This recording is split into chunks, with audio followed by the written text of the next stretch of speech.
그림 한 장을 지금 여러분이 보시게 됐습니다. 이 그림은 1490년에서 1510년 사이에 네덜란드에서 그려진 건데, 히에로니무스 보스라는 이름이 좀 복잡한데 그냥 보스로 이렇게 칭하겠습니다. 이 보스라는 사람의 이 그림, 이 그림이 프라도 미술관에 전시가 되었을 때 많은 사람들이 놀랬습니다. 지금 저걸 뭘 말하는 거지? 어떤 걸 이야기하려고 저걸 그렸나? 동물원인가? 아니면 희귀한 그림, 물고기가 하늘을 날고 상상할 수 없는 것들을 그렸습니다. 이쪽은 세폭으로 그렸는데 작가는 천국, 현재의 삶, 지옥 이렇게 분류해서 그림을 그렸던 겁니다. 너무 그림이 많다 보니까 이 하나하나가 너무 정신없는데 다 뜻이 있죠. 보스가 천국을 그렸던 이 그림만 먼저 집중해서 보면 한 컷 뜻이 다 보기는 힘들지만 몇 가지만, 하나님이 하와의 이브의 손을 데리고 아담에게로 이제 갑니다. 연결시켜주는, 그리고 동식물이 같이 뛰어노는 진짜 에덴 동산을 그렸습니다. 근데 저 천국에도 어떤 게 있냐면 우리가 상상할 수 없는 게 있는데, 저건 뭘 표현했는지 선인장 같기도 하고 잘 모르겠어요. 그런데 저기 이 큰 그림을 조금 확대한 겁니다. 확대해서 그 빨갛게 네모 있는 그 박스 안에 보면 까만 구멍이 있는데 그 구멍에 새 한 마리가 쳐다보고 있는데 그 새가 올빼미입니다. 올빼미는 그 눈이 뭘 보고 있냐면 누구를 유혹할 건지 그는 바라보고 있습니다. 천국에 이미 유혹에 인간을 쓰러뜨릴 그것이 천국 안에 이미 들어있는 걸 숨겨진 구멍 속에 올빼미를 작가는 왜 그렸을까 생각해 볼 이제 저거죠. 그 다음 이제 현재의 삶, 현재의 삶에 보면 너무 많은데 그 중에 몇 가지만 이제 본다면, 여기에 딸기가 1490년에서 1510년에는 우리가 그 유전자 변형을 시킬 만한 실력이 없었습니다. 그런데 딸기의 표현을 엄청 크게 한 건 식욕, 인간이 갖고 있는 그 욕심, 먹고 싶은 욕심의 그 그림을 저기 안에 보면 딸기 말고도 과일을 크게 그린 것들이 나오고, 달걀도 그 옆에, 딸기 옆에 달걀이 있는데 저기 이제 안 나오는데 그건 다산을 상징하기 위해서 큰 달걀을 이렇게 또 그려놨어요. 그 다음에 저 그림들은 뭘 나타낼까?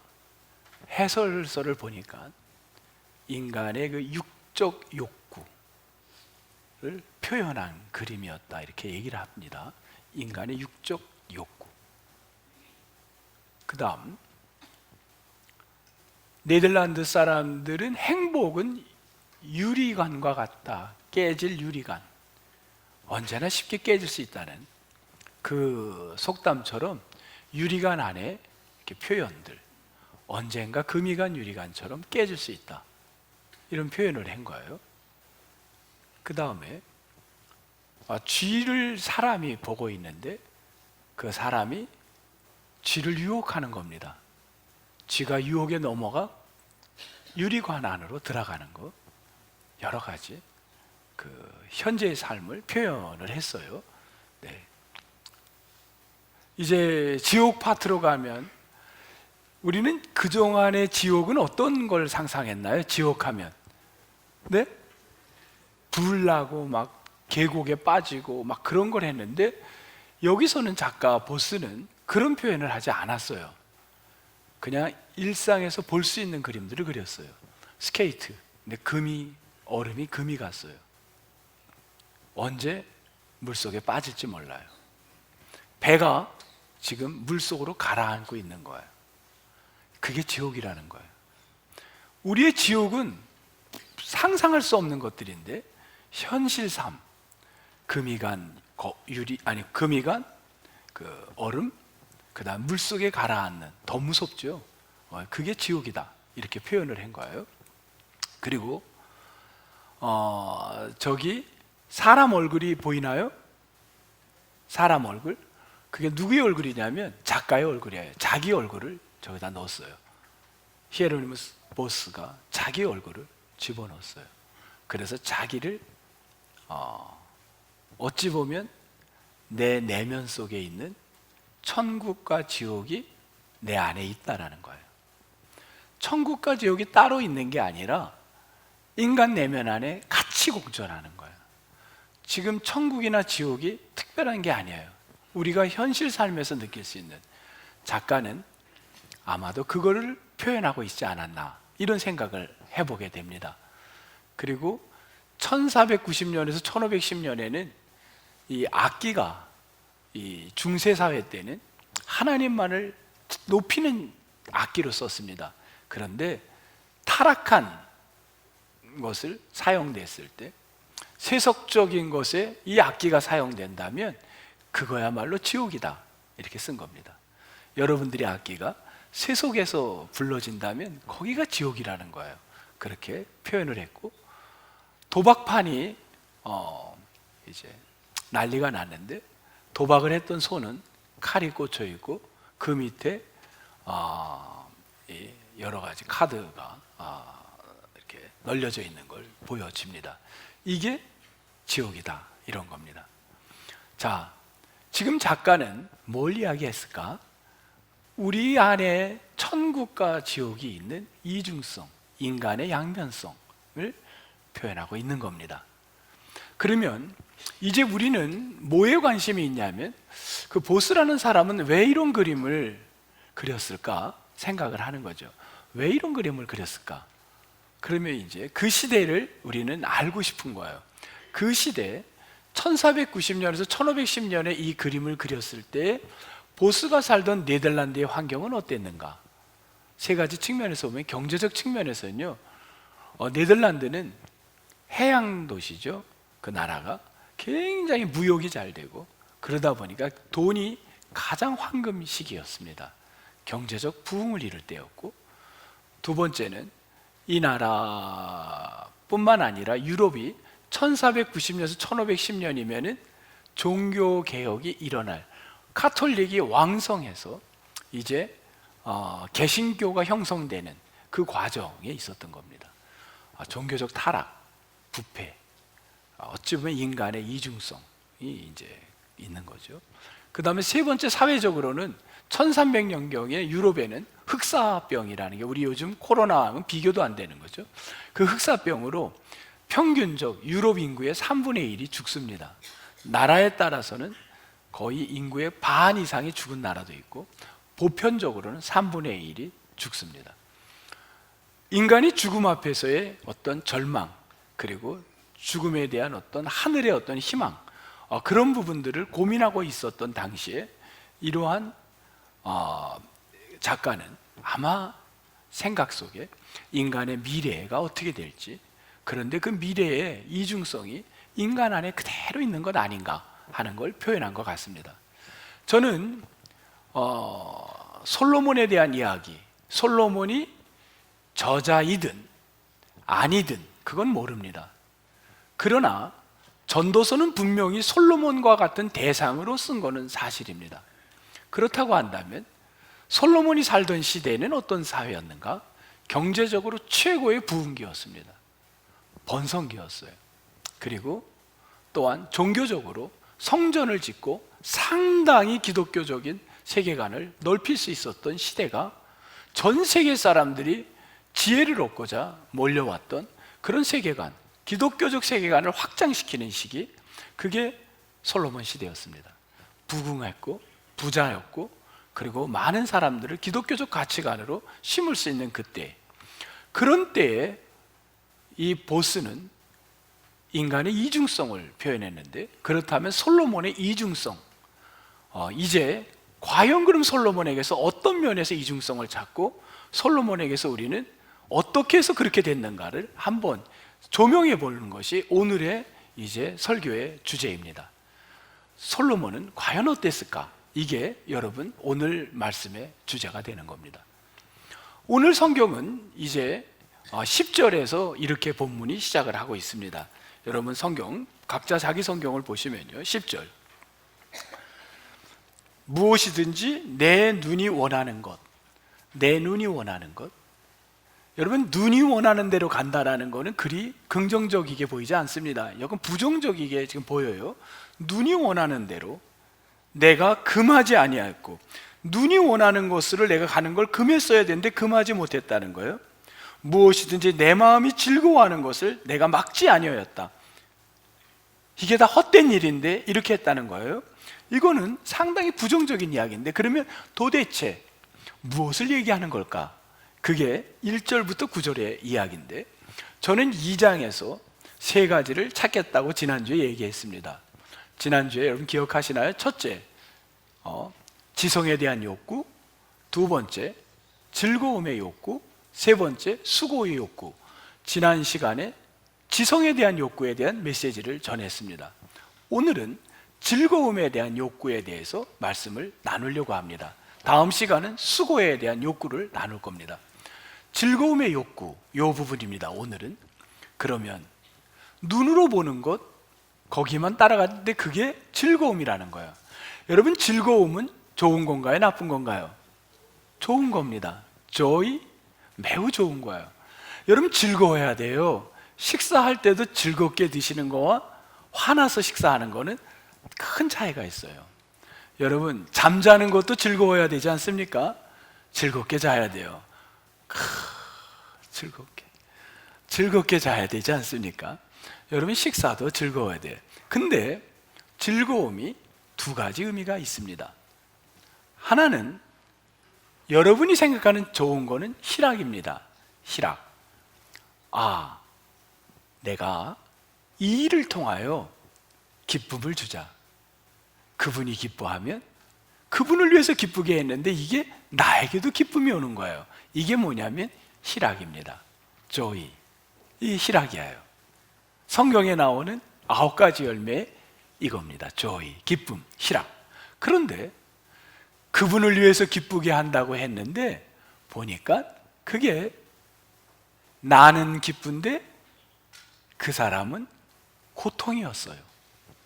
내가 집안을 위해서 일한다고 했고 이게 우리 집안을 위해서 한 거라고 했는데 가족들은 고통이었어요. 그게 기쁨이 아니에요.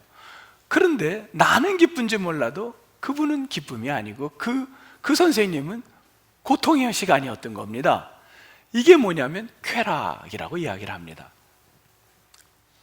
솔로몬이 성전을, 하나님을 위해 내가 성전을 짓겠습니다. 여러분, 이거 굉장히 좋은 주제잖아요. 내가 성전을 짓겠다는 거. 7년간 성전을 짓는데 이 성전을 지은 게 나는 너무 기쁜 일이고 하나님을 위해서 좋은 일이라고 했는데 이 성전을 짓는 일이 백성들에게는 고통의 시간이었습니다. 왜냐하면 고욕이에요. 우리가 유럽을 여행 가보면 예배당이 근사한 예배당을 볼 때 첫 번째 놀랍니다. 와, 어떻게 이렇게 크게 졌지? 두 번째 또 놀랍니다. 이 많은 사람이 동원됐다면 여기 얼마나 고통이었을까? 그런 생각을 하게 됩니다. 나는 기쁜데 다른 사람에게는 고통인 거, 그거는 쾌락입니다. 지금 솔로몬이 뭘 이야기하냐면 내가 즐거움이라고 했던 지난날의 시간들이 생각해보니 쾌락의 삶을 살았다는 거예요. 내 깐에는 즐거움이라고 했던 게 조이가 아니라 그거는 사람들을 너무너무 힘들게 하는 고통의 시간이었다는 걸 지금 솔로몬이 인생의 마지막, 부인에게도 보이고 싶지 않는 일기의 마지막 부분, 내가 살고 보니, 지금 이 시점에 와보니 너무나도 내 인생이 후회가 되는 게 있는 겁니다. 그거를 혼자만이 보려고 했는지 잘은 모르지만 때로는 우리가 일기처럼 기록을 합니다. 나는 즐거움이라고 달려왔는데 그게 사람들에게 얼마만큼 고욕을 줬는지 그런 부분을 썼던 게 전도서 이야기들입니다. 그 이야기의 첫 번째가 즐거움 이야기인 겁니다. 이게 두 번째 2절에 웃음이라는 단어가 나옵니다. 웃음. 이 웃음이라는 게 여러분 웃는 건 참 좋죠. 웃게 만드는 일을 하겠다는 거예요. 웃음을 주겠다는 거예요. 그 뜻입니다. 웃음이라는 말이 여러분 무슨 뜻이냐면 세호크라는 게 웃게 만들겠다는 거예요. 여러분 웃음이 없는 이 시대에 이 가정에 웃음을 주는 것만큼 좋은 일이 없어요. 내가 우리 집안을 웃게 만들어야지. 근데 두 가지가 이것도 되는 겁니다. 이게 뭐가 되냐면 진짜 하나님을 높이는 찬양하는 웃음이 있는가 하면 한 가지는 미친 것이고 여호와를 조롱하는 거가 되는 겁니다. 내가 이 성전을 지음으로써 우리 모두를 웃게 만들어야지, 즐거움을 줘야지. 근데 그 결과는 2절 한번 볼까요? 2절 뭐라 그랬나요? 내가 웃음에 관하여 말하여 이르기를 그것은 미친 것이라. 희락에 대하여 이르기를 이것이 무슨 소용이 있는가. 희락은 무시하고 쾌락, 미친 것으로 달려간 하나님을 조롱하는 일을 했다는 거가 지금 솔로몬이 인생 말미에 자기 고백을 쓰고 있는 겁니다. 그리고도 즐거움을 뭘로 찾냐면 술로, 3절에 보니까 술로 즐거움을 찾아봅니다. 근데 그것도 아닌 거였어요. 8절 또 뭘로 찾나요? 솔로몬만큼 노래를 많이 시편을 짓고 잠언서를 많이 쓰고 많은 노래를 지은 사람이 없습니다. 솔로몬은 그 노래를 불러서 즐거움을 만들어 보려고 했어요. 그런데 그 노래는 그것도 역시 아니었다라는 거예요. 나만을 위한 거지 다른 사람에겐 아무 도움이 안 되었다라는 걸 인생 마지막에 고백하고 있는 겁니다. 참 안타까운 일인 거죠. 여러분, 솔로몬은 아버지가 누구였나요? 다윗. 엄마는 밧세바. 다윗과 밧세바는 정상적 부부가 아니었습니다. 부도덕한 부부가 된 거죠. 그래서 아이를 낳는데 그 아이가 솔로몬입니다. 솔로몬은 태어났을 때부터 눈치를 볼 수밖에 없었을 거예요. 상식적으로. 요즘 우리 시대로 봐더라도. 왜냐하면 위로 형들이 네 번째로 태어났고 위에 기라성 같은 형 첫째와 둘째가 있었고 자기는 네 번째. 그리고 엄마도 어디 가서 집안 식구들 가서 말도 못하는 그러한 위치에 있는 엄마였을 겁니다. 그런데 그는 여러분 왕을 탐내 봤을까요? 솔로몬이 왕이 되고 싶은 마음이 있을까요? 추호도 없었을 겁니다. 왜? 왕이 아니라 그냥 목숨이라도 붙였으면 언제 형들에 의해서 죽을지 그 형들의 그 무서운 칼날이 두려워서 자기 몸을 조신하면서 보냈을 겁니다. 그런데 놀라운 일은 그가 20살 때 누가 왕이 되냐면 솔로몬이 왕이 됩니다. 그 솔로몬이 왕이 됐을 때 이거는 자기 실력으로 됐다고 생각하겠어요? 이건 하나님이 하셨다고 보겠어요? 이 일은 하나님이 하셨다는 고백밖에 나올 수가 없는 겁니다. 다윗도 마찬가지예요. 내 아들 솔로몬이 왕이 될 건 꿈에도 생각을 못하고 위에 아들들이 죽어가면서 자연스럽게 솔로몬이 될 수밖에 없는 환경이 되는 걸 보고 아마 다윗도 놀랐을 겁니다. 그때 다윗이 이제 죽기 직전 아들 솔로몬을 앉혀놓고 마지막 유언을 합니다. 뭘 유언을 하냐면 솔로몬에게 솔로몬아 너는 이런 사람이 돼야 된다. 이 한마디가 굉장히 중요한 얘기를 해요. 저는 우리 크리스찬 가정에서 자녀들에게 이 말을 남기면 좋을 것 같습니다. 그 말은 무엇이냐면 열왕기상 오늘 본문은 놔두고 2장 2절 말씀 한번 찾아보겠습니다. 열왕기상 2장 2절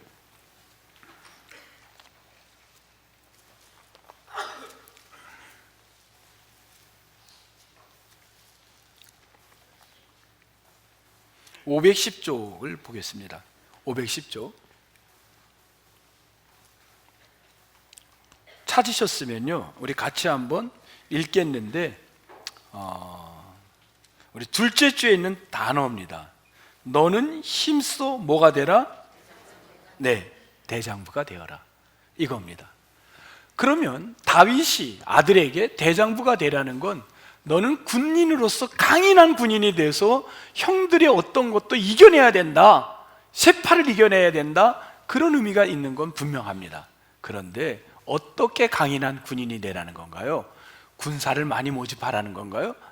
그게 아닙니다. 3절에 강인한 대장부는 무엇으로 이루어지냐고 고백을 했냐면 3절 우리 봅니다. 2장 3절 시작. 내 하나님 여호와의 명령을 지켜 그 길로 행하여 그 법률과 계명과 율례와 증거를 모세의 율법에 기록된 대로 지키라.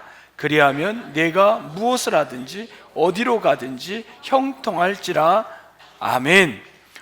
무엇인가요? 말씀대로 살아가라는 겁니다. 우리 한번 따라해 볼까요? 말씀대로 삽시다. 말씀대로 사는 게 대장부의 길이라는 겁니다. 왜? 다윗은 자기가 힘으로도 해봤지만 결국은 하나님이 하신다는 걸 확신했던 겁니다. 우리 아들이 솔로몬이 왕이 된 것도 하나님이 하셨다고 확신되었기 때문입니다. 그래서 말씀 붙들고 살아라, 그게 진정한 대장부다. 여러분, 1세대 모세가 2세대 여호수아에게 바통 터치를 할 때 그때도 뭐라 그러냐면 여호수아서 1장 7절 강하고 담대하라, 대장부가 되라는 거죠. 강하고 담대하라. 어떻게 할 때? 말씀 율법을 다 지켜 행하면, 우러나 좌로나 치우치지 않는다면, 말씀대로 살 때 네가 강하고 담대할 수 있다는 겁니다. 똑같은 원리인 거예요. 이제 여러분 자녀들에게 여러분이 마지막 유언을 남긴다면 대장부가 되어라, 대장부가 되어라, 말씀대로 살아라, 이것이 되기를 축복합니다. 자, 솔로몬은 왕이 돼서 너무 감사해서 뭘 했죠? 솔로몬이 하나님께 1천 번제를 드렸습니다. 1천 번제는 어떻게 드리는 건가요? 누가 한번 대답해 주실래요? 1천 번제는 어떻게 드리나요? 제물을 1천 마리를. 네. 우리 장로님이 정확하게 말씀하셨어요. 1천 마리를 드린 겁니다. 오늘 2부 때 보니까 어떤 교우분이 1,000일 동안 제사를 드린 겁니다. 그래서 제가 그게 아니라 한 번에 1,000마리의 제물을 드린 거라고 수정을 해드렸습니다. 이게 쉬운 게 아니에요. 대단한 거죠. 1,000마리를 제물로 바쳤습니다. 제물로 드렸는데 하나님이 그것에 감동을 받으시고 하나님이 솔로몬에게 묻습니다. 그러면 솔로몬아, 내가 너를 위해서 뭘 해줄까? 라고 묻습니다. 그때 솔로몬이 뭘 요구했나요?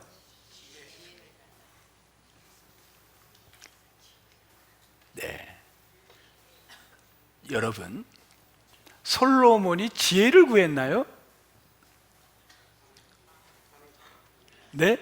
지혜를 구했다고 생각하는 분들은 한번 고개를 끄덕여 보세요. 솔로몬이 지혜를 구했다. 네. 뭐 끄덕이는 건 돈 안 드는 거니까. 네. 네. 솔로몬은 지혜를 구하지 않았습니다. 솔로몬은 지혜라는 단어를 써본 적이 없습니다. 그런데 후대에 성서 번역가들이 우리 표준 세번역, 여러분이 갖고 있는 표준 세번역에는 그렇게 쓰지 않았는데 세번역, 조금 더 쉽게 번역을 하는 세번역에서는 지혜라고 써 번역을 했어요. 그거 외에는 지혜라는 게 안 나옵니다. 찾아볼까요? 열왕기상 3장을 보겠습니다. 열왕기상 3장. 솔로몬이 구한 게 무엇일까? 9절을 찾아보겠습니다. 9절. 3장 9절 찾아봐요. 9절. 뭘 구했나요?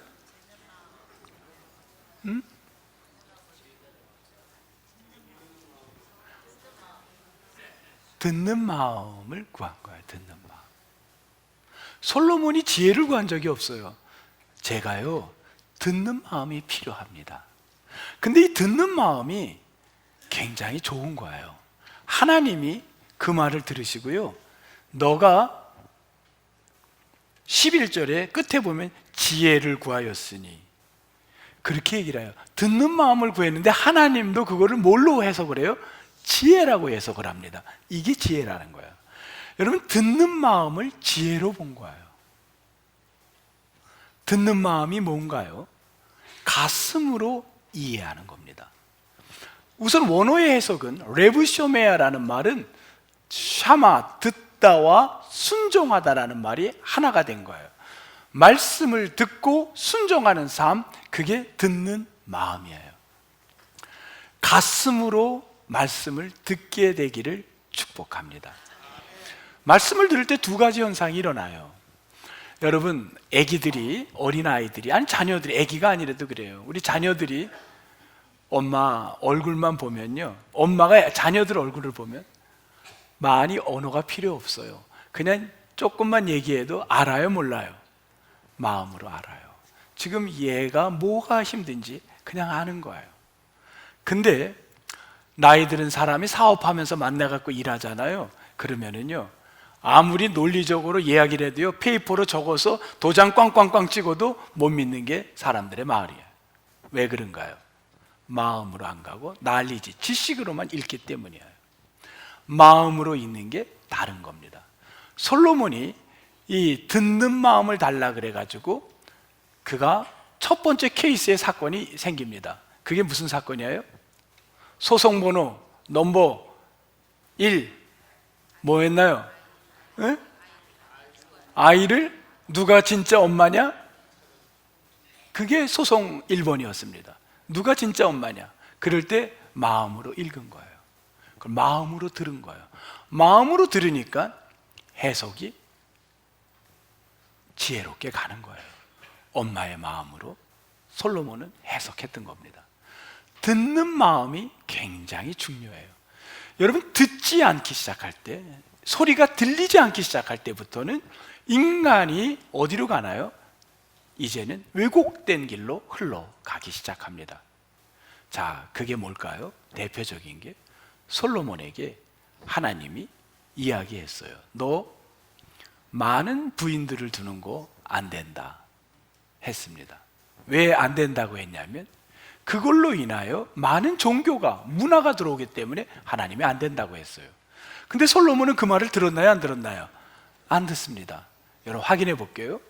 열왕기상 11장 확인하겠습니다. 11장. 우선 3절부터 가보겠습니다. 열왕기상 11장 3절. 왕은 후궁이 700이요 첩이 300명이라. 지금 이것을 육체적 관계로만 여러분이 해석을 하지 마시고, 솔로몬이 이렇게 한 거는요, 나라를, 태평한 나라를 만들고 싶었던 겁니다. 솔로몬 간에는 어떻게 하면 이 나라를 내가 백성들에게 기쁨을 줄까, 나라에 안정을 줄까 생각을 하고 기쁨을 찾는다고 한 게 이 아이디어였습니다. 그래서 많은 나라 사람들과 정략 결혼을 하면 그 나라와 우리가 전쟁을 안 할 거다, 이렇게 생각한 겁니다. 그런데 어떤 문제가 다가왔냐면 11장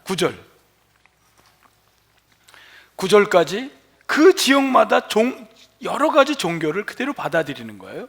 9절은 이렇게 써 있습니다. 시작, 같이 읽을게요. 시작. 솔로몬이 마음을 돌려 이스라엘의 하나님 여호와를 떠남으로 여호와께서 그에게 진노하시니라. 여호와께서 일찍이 2번이나 그에게 나타나시고, 10절에 보면 끝부분에 다른 신을 따르지 말라 하였으나 그가 여호와의 명령을 지키지 않았다, 이렇게 나옵니다. 말씀을 듣지 않은 겁니다. 이게 무서운 거예요. 하나님의 말씀을 더 이상 듣지 않는 거, 이게 솔로몬이 어떻게 됐나요? 결국은 솔로몬 때까지는 괜찮았지만 솔로몬이 죽고 나서 이스라엘은 두 나라로 나누어지게, 르호보암 때 나누어지게 됩니다. 너무나도 안타까운 일이 벌어졌던 겁니다. 말씀을 듣는 마음을 상실했을 때 이런 문제가 생긴 겁니다. 자, 성도 여러분, 오늘 솔로몬 하면 얼마나 훌륭한 왕이었습니까? 그런데 그가 오늘 뭐라고 쓰고 있나요? 11절 본문으로 갑니다. 전도서 2장 11절 11절 보겠습니다. 그 후에 내가 생각해 본즉 내 손으로 한 모든 일과 내가 수고한 모든 것이 다 헛되어 바람을 잡는 것이며 해 아래에서 무익한 것이로다. 이렇게 얘기를 합니다. 생각해 보니 그동안에 내가 했던 모든 일들은 다 누구를 위한 거였냐면, 말은 너를 행복하게 한다고 했지만 그거는 상대방에게 행복이 아니라 나만을 위한 행복의 길이었던 겁니다. 자, 2장 1절부터 보면은요, 강조되는, 계속 반복되는 게 뭐냐면 나라는 단어가 반복이에요. 내. 자, 2장 1절에 내 마음, 3절 내 마음, 셋째 줄에 내 육신, 4절 나의 사업, 또 9절 내 지혜, 10절 내 눈이, 둘째 줄에 내 마음이. 다 솔로몬은 내가. 솔로몬은 예배를 누구보다 드렸습니다. 그런데 1년에 3번 절기 예배는 빼놓지 않고 드렸지만 그는 그 예배는 드렸지만 마음은 하나님의 소리를 듣지 않았던 겁니다. 솔로몬은 누구보다 성전을 위해서 헌신을 했습니다. 그러나 내 기쁨은 됐지만 다른 사람에게 기쁨은 오히려 고통을 준 것입니다. 이거가 뭡니까? 바로 이중성 이야기입니다. 자, 보스라는 네덜란드의 1510년의 화가 그 사람의 이중성을 표현한 것처럼 오늘 솔로몬이 전도서를 통한 우리에게 주는 인간의 이중성, 자기 자신의 독백과 같은 이야기. 오늘 저는 저 자신을 비춰볼 때 인간 내면에 더 이것보다 심한, 보스가 그린 것보다 더 심한 이중성이 얼마나 머리 안에 내재되어 있는지 모릅니다. 여러분은 어떠신가요? 여러분은 오늘 이 말씀을 보면서 우리 안에 인간의 이중성이 여러분 존재한다면 이게 얼마나 가슴 아픈 일입니까? 스위스의 심리학자 칼 구스타프 융이라는 사람이 있습니다. 그 사람이 무슨 얘기를 했냐면, 사람은 하루에 1000개의 가면을 갖고 쓴다, 이런 얘기를 했어요. 1000개의 가면. 여러분 동의하세요? 동의하십니까? 그분은 1000개의 가면을, 오늘은 내가 뭘 쓰고 나갈까? 여러분, 가면이라고 하면 듣기가 거북한데 사실은 그 말은 정확한 말일 수도 있습니다. 왜냐하면 가면이라는 말은 라틴어로 페르소나라는 단어입니다. 페르소나는 이게 영어로 바뀌면서 퍼스널리티, 인격, 성격으로 바뀝니다. 인격이나 성격은 받아들이기가 훨씬 더 수월하죠. 사람은 자기 가면을 만들어 가는 겁니다. 우리는 자기의 인격을 만드는 겁니다. 여러분, 어떠한 가면을, 인격을 여러분이 선택하시겠습니까? 2025년을 살아가는 여러분, 금년에 우리가 사랑이라는 우리의 인격, 그 다음에 기쁨이라는, 나도 기쁘고 상대방도 기쁨을 줄 수 있는 그런 인격, 나만을 위한 기쁨이 아니라 남에게도 기쁨이 되는 충성, 온유, 오래 참음, 자비, 양선, 뭘 빠졌죠 지금? 절제, 빠졌나요? 다 했는데 어쨌든 우리에게 그런 퍼스널리티를 갖자는 거예요. 끊임없이 인간 내면에 찾아오는 이중성에서 자꾸 우리가 벗어져서, 그래서 우리가 성숙한, 그러기 위해서는 하나님의 말씀이 듣는 마음이 열려져야 되는 거예요. 이게 막히면 안 됩니다. 솔로몬은 이 듣는 마음을 갖고 변화되고 나선지, 인생의 마지막 후회를 다 하고 나선지 시편을 딱 2개를 씁니다. 근데 그 중에 하나가 127편입니다. 시편 127편을 한번 보면서 이 솔로몬의 변화된 마음으로 썼던 시, 그 시를 보면요 충분히 공감할 수가 있어요. 127편 한번 보겠습니다. 시편 127편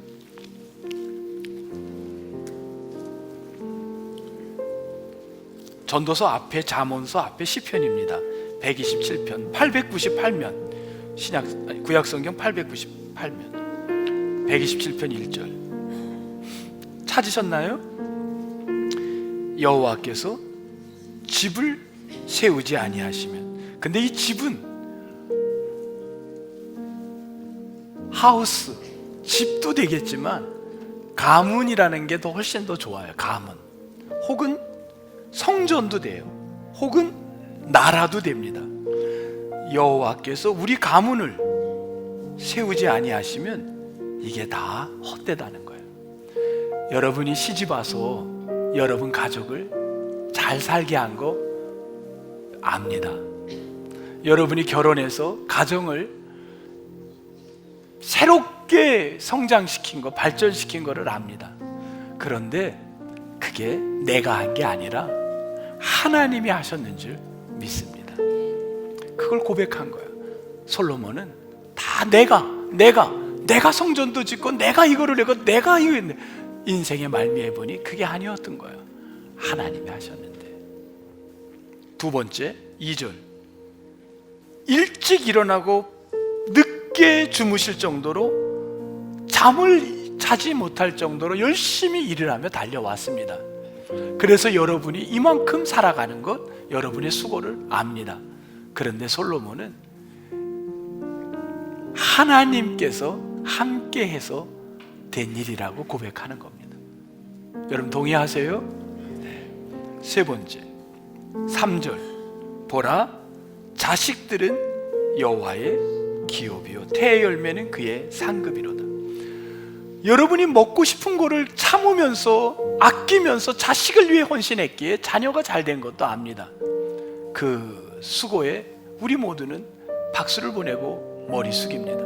그런데 자식이 된 건 냉철하게는 여호와가 하신 일인 줄 믿습니다. 우리가 오늘 또 저녁에는 재직 헌신 예배도 있고, 그런데 내가 어떻게 크리스찬으로 살아갈 것인지, 끊임없는 세상은 우리에게 양면성을 계속 반복하고 오는데, 그런 세상에서 하나님의 말씀에 listen 하면서 듣는 마음을 계속 말씀을 들을 때 우리가 하나님을 높이는 그러한 삶으로 여러분 모두가 살아가게 되기를 주님의 이름으로 축복합니다. 하나님 감사합니다.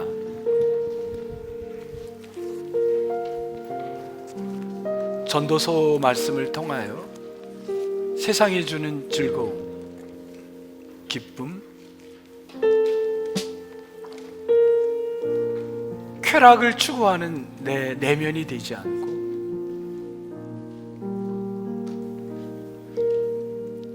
하나님의 듣는 소리를 귀담아 들을 수 있는 그런 우리가 되어서 하나님을 높이고 하나님께 영광 돌리는 그러한 저희들이 되도록 도와주옵소서.